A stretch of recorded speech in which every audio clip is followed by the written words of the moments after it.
तन्हाइयाँ, खलील अहमद साहब, धूप किनारे जी, तीसरा इस तरह के आज तक वो गाने याद हैं। इतनी जेन्युइन कॉम्पोजिशंस बनाई थी अरशद भाई ने, और इवन खलील साहब ने भी। अरशद भाई के काम बहुत ज़बरदस्त थे, और मेरी बड़ी एसोसिएशन भी रही उनके साथ। मैं लकीली उनके साथ जब मैंने अर्ली 90s में काम शुरू किया, तो मैं, अरशद भाई और टीना, अच्छा, हम लोग साथ होते थे।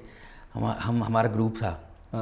तो बल्कि इसमें कभी कभी सिद्धार्थ भाई भी आ जाते थे, लेकिन ये हमने बहुत म्यूज़िक किया है। मैंने, अरशद भाई ने और टीना ने बहुत। तो उसके बाद, लेकिन उस वक्त ये नहीं था जब अरशद भाई करते थे कि ड्रामा होगा तो साथ एक सॉन्ग भी होगा। उन्होंने 3, 4, 5 जो इस तरह के ओएसटीज किए, और सारे मशहूर थे। ओएसटी जो शुरू हुआ है वो आंसू से ही हुआ है। मतलब OST as a permanent component of drama, component, कि अब ड्रामा होगा तो एक उसका ओरिजिनल साउंड ट्रैक भी होगा।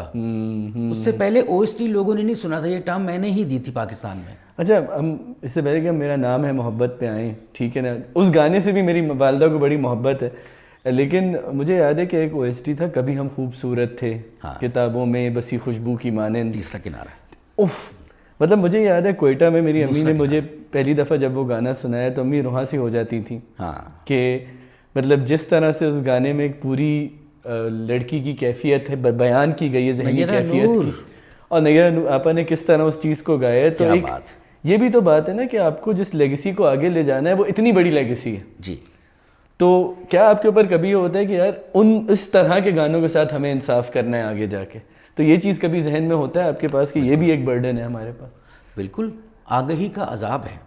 आगही का अजाब, वो तो लेके चल रहे हैं ना। हाँ, वो तो आदमी बहुत खुश है जिसको पता ही कुछ नहीं। तो जाहिर है ये चीज़ें सारी होती हैं। हमने बहुत म्यूज़िक सुना, मैंने बहुत म्यूज़िक सुना है, और बहुत अल्लाह का शुक्र है बहुत अच्छा म्यूज़िक सुना है, इतना सा, और अभी भी सुन रहा होता मैं हर वक्त। मैं आपको बताया ना, जंगकुक पे हम बात करेंगे, बिकॉज़ ऑनेस्टली वकार अली और जंगकुक में साथ साथ नहीं देख सकता था, हालांकि मेरी आपसे एक पर्सनल रिलेशनशिप भी है।